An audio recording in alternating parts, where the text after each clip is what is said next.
अस्सलाम वालेकुम व्यूअर्स, मैं हूं जी के बुज़दार और आप देख रहे हैं मेरा यूट्यूब चैनल सुमरान टेक। व्यूअर्स, आज की वीडियो नहायत ही अहम वीडियो है। इस वीडियो में मैं आपको वीएफडी के मुतालिक ए टू जेड मालूमात देने जा रहा हूं। यानी इस वीडियो को देखने के बाद आप ख़ुद इस काबिल हो जाएंगे कि आप अपने वीएफडी के किसी भी फॉल्ट को ख़ुद से ठीक कर पाएंगे इस वीडियो को देखने के बाद। इसलिए वीडियो को ध्यान से देखिएगा और एंड तक देखिएगा ताकि हर एक चीज़ की आपको समझ आ सके। लेकिन इससे पहले अगर आप हमारे चैनल पर नए आए हैं तो चैनल को सब्सक्राइब कर लें और बेल आइकन को प्रेस करना ना भूलिए ताकि आने वाले वीडियोस की नोटिफिकेशन भी आपको मिलती रहे। और वीडियो अगर इससे अच्छी लगे तो इसे लाइक कर दीजिए और कमेंट सेक्शन में हमें अपनी राय से ज़रूर आगाह कर दीजिए।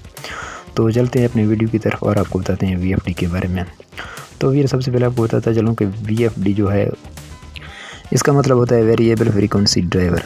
यानी ये एक ऐसा यूनिट है जो आपके आने वाले इनपुट को मैनेज करती है, चाहे वो जिस तरह से भी आ रही हो। जिससे पहले जो डिवाइस आते थे वो ज़्यादा इनपुट की वजह से या तो जल जाते थे या कम इनपुट की वजह से बंद हो जाते थे। लेकिन ये एक ऐसी ड्राइव है कि आप जिस तरह की भी सी फ्रिक्वेंसी इनपुट होगी उसी हिसाब से ये आपके लोड को मैनेज करेगा और आपको आउटपुट देगा।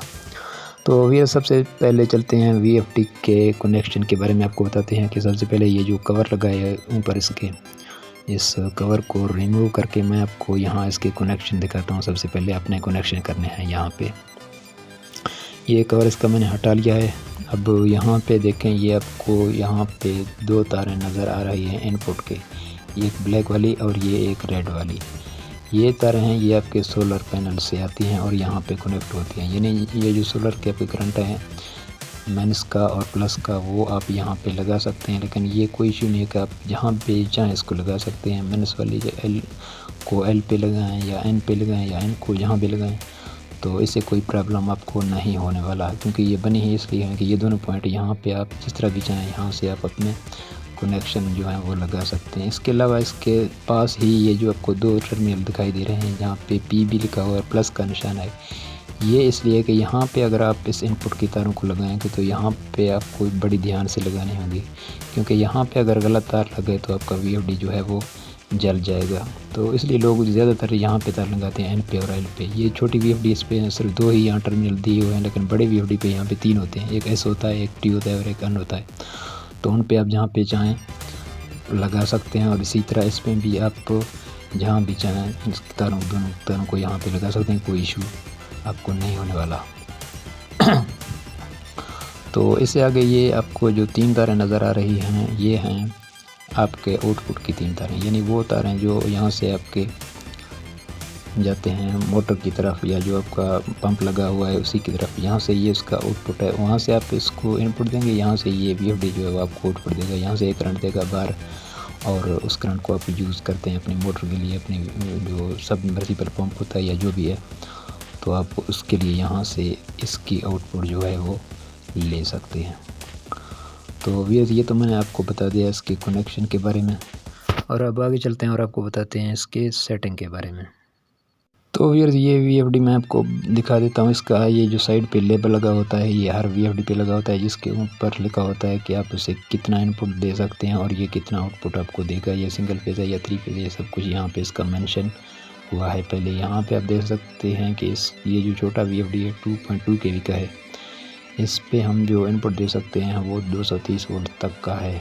यानी इस पे अगर आप ज़्यादा लगाएंगे तो ये जल जाएगा, क्योंकि ये छोटा है और ये छोटे जो काम है उसके लिए आप इसे इस्तेमाल कर सकते हैं। लेकिन अगर आप कोई बड़ा सेटअप है तो आपके लिए यकीनन बड़ा ही होगा, 4 का होगा या 5 का होगा या 7 का, 12 का, इस तरह के मुख्तलिफ जो हैं कैटेगरी में ये आते हैं वीएफडी। तो अब यहाँ पे मैं इसका कनेक्शन कर देता हूँ, इसको ऑन करके दिखा देता हूँ आपको। सबसे पहले मैं ये जो इसके इनपुट के जो तार हैं ये तो लगे हुए हैं, लेकिन ये जो स्विच है ये निकला हुआ है। ये स्विच अब यहाँ मैं पे लगा देता हूँ और ये मैं आपको ऑन करके इसके सेटिंग के बारे में आपको बताता हूँ यहाँ पे। अगर ये इसका लगा लिया स्विच मैंने, यही देखें अब यहाँ पे ये ऑन हो गया। ये आपको शो कर रहा है यहाँ पे पूरा 50 यानी 50.00 आपको शो कर रहा है। अब सबसे पहले यहाँ आपके सामने P0 आ जाएगा और इस P0 को हमने कर देना है डाटा एंटर। ये बटन है डाटा एंटर का, ये आपके सामने 3 ज़ीरो आ जाएंगे। इसको प्रेस करने से अब यहाँ से हमने जाना है P017 में। तो ये जिसको रिस्टोर करने के लिए P017 में जाना पड़ता है। ये आ गया P017। अब इसको भी यहाँ पे डाटा एंटर करेंगे इस बटन की मदद से। ये ज़ीरो आ गया। अब ऊपर वाले तीर की मदद से इस ज़ीरो को हम 1 कर देंगे।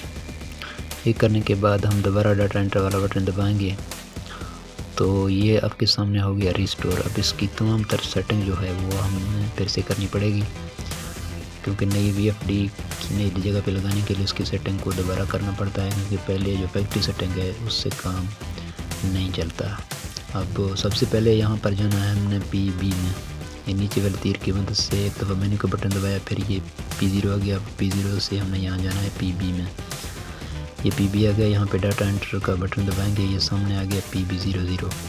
ये है इनपुट फेज फेलियर। यहाँ पे एक लिखा हुआ है, यानी ये जो आपकी सोलर से वोल्टेज आ रहा है, अगर उनमें कोई कमी बेशी हो जाती है तो आपका VFD जो वो आपको वार्न कर देगी, यानी कि बंद हो जाएगी फॉल्ट देकर। अगर ये 1 पर रहेगा तो, अगर इस 1 को आप 0 कर देंगे तो आपका VFD फॉल्ट नहीं देगा। आपकी सोलर से जो आने वाली करंट है, अगर उसमें कोई कमी बेशी हो जाएगी तो आपका VFD आपको वार्न नहीं करेगा। इसलिए इसको हम 1 पर रख के यहाँ पे सेव कर देते हैं। और ये डाटा एंटर वाला बटन सेव का बटन सेम ही है, तो इसको हम सेव करेंगे। ये PB01 आ गया। अब ये है आउटपुट फेज फेलियर, यानी आपकी VFD से जो 3 तारें निकल रही हैं, यहाँ पे वो जो 3 तारें निकल रही थी, मैंने आपको बताया था आपकी मोटर की तरफ जाती हैं 3 तारों। अगर उनमें से कोई कमी बेशी हो जाती है या उनमें से कोई एक आध तार टूट जाता है या ब्रेक हो जाता है या कुछ भी हो जाता है तो आपका VFD जो है बंद हो जाएगा और वो यहाँ पे फॉल्ट शो करेगा अगर ये 1 पर रहेगा। अगर ये 1 के बजाय 0 पे रहेगा तो आपका VFD चलता रहेगा और तार चाहे जल जाए चाहे कुछ भी हो जाए वो आपका VFD जो है बंद नहीं होगा। इसलिए इसको आपने यहाँ 1 पर रख के सेव कर देना है। तो इसको मैंने यहाँ 1 कर लिया। अब डाटा एंटर वाले बटन की मदद से अब मैं इसको यहाँ पे सेव कर देता हूँ 1 पर। ये PB02 आ गया। इसको आपने स्किप करना है। PB03 को भी छोड़ देना है, आपने जाना है PB04 में। तो ये सबसे अहम सेटिंग है, आपके लोड के हिसाब से इसको आप चेंज करना पड़ता है आपको। अगर आपका लोड ज़्यादा है तो इसको आप उसी लोड के हिसाब से सेट करेंगे, यानी अगर आप पानी पर लगाए हुए हैं उसके पानी के प्रेशर को यहाँ से आप बढ़ा सकते हैं और घटा भी सकते हैं। तो ये 80 पे लगा हुआ है। यहाँ पे मेरे ख्याल में मेरे जो वोल्टेज आ रहे हैं वो 200-300 के करीब आ रहे हैं, तो इसलिए मैं इसको निचली सतह पे रखूँगा। ये इसको आप 70 से लेकर 1 टन पे कहीं भी रख सकते हैं, यानी 70 से लेकर 110 तक। तो यहाँ पे मेरे जो लगे हुए हैं प्लेट वो कोई 7-8 प्लेट लगे हुए हैं, 250-300 वाले पुराने प्लेट हैं। तो इसलिए इसको मैं यहाँ पे 80 से कम रखता हूँ। अब मैं आपको इसके वोल्टेज दिखा देता हूँ कि कितने वोल्टेज आ रहे हैं मेरे सोलर पैनल से। ये आप देख रहे हैं 289 वोल्टेज आ रहे हैं, यानी कि 289 वोल्टेज। तो इसी हिसाब से मैं इसको यहाँ पे 70 पे या 75 पे रखूँगा, क्योंकि अगर मैं इससे ज़्यादा रखूँगा तो वोल्टेज मेरे कम है तो आगे लोड नहीं चल पाएगा प्रॉपरली। तो इसलिए मैं यहाँ 75 करके सेव कर देता हूँ। अगर आपके पास ज़्यादा प्लेट लगे हैं और आपका जो इनपुट है वो ज़्यादा आ रहा है तो आप इसे 85 पे रख सकते हैं, 90 पे रख सकते हैं, 95 पर कहीं जहाँ भी आपका जो बराबर हो वहाँ पे आप रख सकते हैं उसको। इसके अलावा अब ये PB05 है, इसको मैंने डाटा एंटर किया। ये सारे ज़ीरो आपको नज़र आ रहे हैं और इन ज़ीरो को आपने वैल्यू लाजमी देनी है। अगर ये ज़ीरो रहेगी तो बादल आने की सूरत में आपका VFD जो है वो ट्रिप करेगा, इसलिए इसको हम यहाँ वैल्यू देंगे, इसको 50 कर देंगे। पूरा बेहतर है कि आप इससे 50 पर ही रख लें, वैसे 10 पे रख लें या 20 पे रख लें, काम तो हो जाएगा आपका, लेकिन इससे 50 पर रखना ही बेहतर होगा।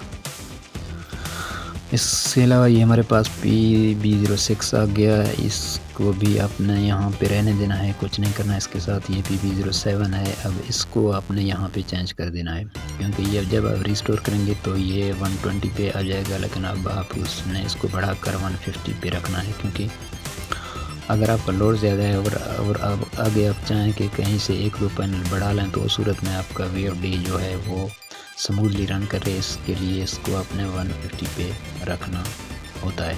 अगर आप इसे 120 पे रहने देते हैं, आप 1 या 2 प्लेट इजाफी लगा देते हैं साथ, तो उससे जब आप ये जो स्टॉप वाला रेड बटन है इसको दबाएंगे तो इससे आपका VFD जो है वो प्रॉपरली बंद नहीं होगा, यानी वो कोई 5 पे कोई 10 पे आके ठहर जाएगा। तो इसलिए आपने इसको 50 पर करके यहाँ पे सेव कर देना है। इसके अलावा PB08 इसको आपने नहीं छेड़ना, PB09 इसको भी आपने नहीं छेड़ना। तो फिर ये हमारे PB ग्रुप की सेटिंग यहाँ पे मुकम्मल हो गई है। अब हम यहाँ से चलते हैं दूसरे ग्रुप में, जो कि इनकी सेटिंग करनी है हमें, वो इंतहाई अहम ग्रुप है और वो है PE ग्रुप के बारे में। तो यहाँ से हम जाएंगे PE में। ये PE आपके सामने हो गए। यहाँ से आप डाटा एंटर का बटन दबाएंगे, आपके सामने ये PE00 आ जाएगा। इसको भी इंटर कर देंगे तो ये आपके सामने 5 0 आ जाएंगे। अब यहाँ आपको इसका पासवर्ड देना होता है। ये VFD के जो है मुख्तलिफ पासवर्ड होते हैं। मुख्तलिफ VFD के जो पुराने मॉडल हैं वो 40 721 में लग जाता है, लेकिन वो जो नए मॉडल हैं उनके पासवर्ड जो हैं वो उससे मुख्तलिफ हैं। तो इसका पासवर्ड जो है 000111 है। यहाँ इसको मैं दे देता हूँ। इसके अलावा बहुत दूसरे भी पासवर्ड हैं जो किसी दूसरे वीडियो में मैं आपको बताऊँगा। तो इसका पासवर्ड यहाँ मैंने दे दिया है। ये इसका PE ग्रुप खुल गया है। ये PE01 है, इसको हमने कुछ नहीं करना। PE02 हो जाएगा, इसको भी आपने नहीं छेड़ना। PE03 भी, इसको भी आपने स्किप करना है। और PE04 जो है ये हमारा असल है काम करने का ग्रुप। यहाँ पे इसको हम डाटा एंटर करेंगे तो ये आपके सामने इसके वोल्टेज आ गए हैं। ये इसके आउटपुट वोल्टेज हैं, यानी ये जो VFD है ये 220 पे लगी हुई है, तो इसका मतलब है ये 220 वोल्ट करंट देगा आउटपुट में। अगर आप इसे चेंज करना चाहें तो शिफ्ट की मदद से आप इसको 380 पे रख सकते हैं। तो ये आपके सामने मैं इसको 380 पे रख के जो इंटर करूँगा तो ये फॉल्ट दे देगा, क्योंकि ये पहले 220 पे लगा हुआ है। तो यहाँ से जो मैं एंटर करूँगा ये पावर आपका फॉल्ट आ जाएगा इसमें। तो ध्यान से देखिएगा इस चीज़ को। ये देखें, ये आ गया पावर ऑफ। अब इस पावर ऑफ को ख़त्म करने के का जो तरीका है वो ये, एक मरतबा आप ये प्रोग्राम वाला बटन दबाएंगे, PE आ जाएगा। इसको डाटा एंटर कर देंगे। यहाँ पे डाटा एंटर वाले बटन को हम यहाँ से प्रेस करेंगे PE पे, ये PE05 आ जाएगा। अब यहाँ से आपने जाना है PE07 में। ये आप एंटर करके देखेंगे ये पूरा 800 है। इसको आप 0 करके देखें कि आपका फॉल्ट यहाँ पे ख़त्म हो जाता है या नहीं होता। तो ये मैंने इसको घटा के देखा है लेकिन इससे ख़त्म नहीं हुआ। अब इस PE8 को मैं 0, PE7 को मैं टोटली 0 करके आपको दिखाता हूँ। फिर एंटर करके देखता हूँ, फिर इसका फॉल्ट चेक करते हैं, लेकिन इसका फॉल्ट अभी भी मौजूद है। तो इसका मतलब है ये फॉल्ट जाने वाला नहीं है PE08 के बगैर। तो ये हम आ गए हैं PE07 को हम दोबारा वैल्यू दे देते हैं 405 से जो भी है। ये आ गया PE08। अब ये जो वैल्यू है ये बहुत ज़्यादा है, जिसकी वजह से इसने फॉल्ट दे दिया। अब इसको यूँ मैंने 0 कर दिया, इसका पावर आपका फॉल्ट जो है वो ख़त्म हो गया। अब ये PE08 जो है इसको मैंने 0 कर दिया। इसको हम दोबारा वैल्यू देंगे। यहाँ इसको हम वैल्यू देंगे 200 का या 100 का या 150 का, या जो भी चाहें आप यहाँ पे दे सकते हैं।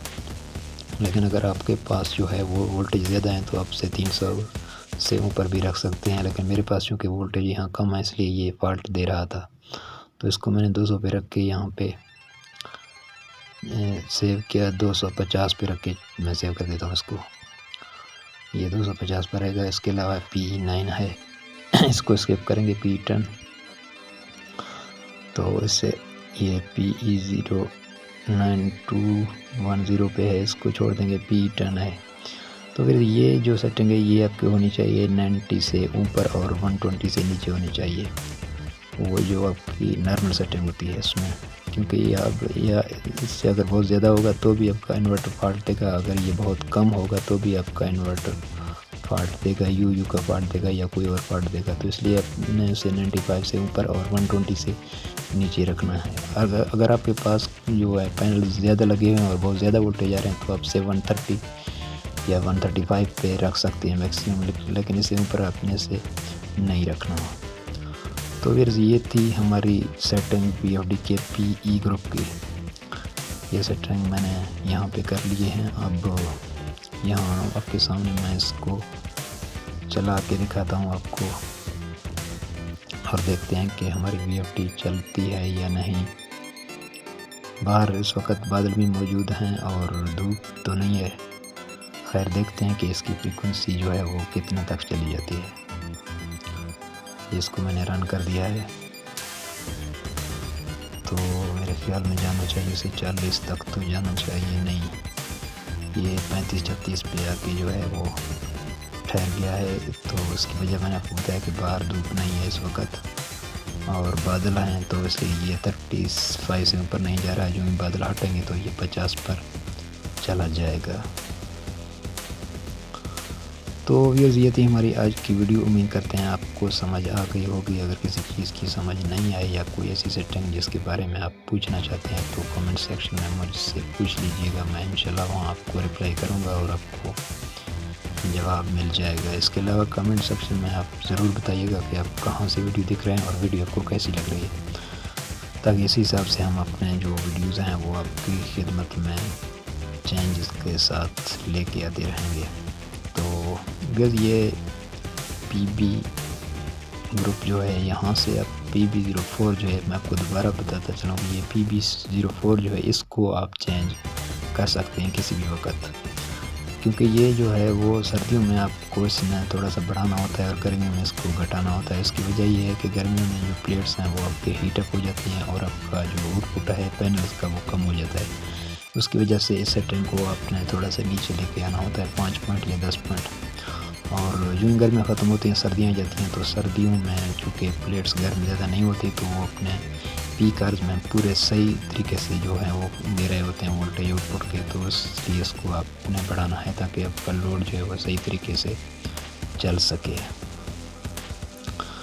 तो फिर ये थी हमारी आज की वीडियो। मिलते हैं किसी दूसरे वीडियो में। दुआओं में याद रखिएगा। मुझे दीजिएगा इजाज़त और चैनल को सब्सक्राइब करना बिल्कुल भी नहीं भूलिएगा और बेल आइकन को भी प्रेस कर लें ताकि आने वाले वीडियो की वो नोटिफिकेशन आपको बर वक्त मिल सके। और वीडियो को लाइक और शेयर भी ज़रूर कर दीजिएगा। मिलते हैं किसी दूसरे वीडियो में, तब तक के लिए इजाज़त दीजिए। अल्लाह हाफ़िज़।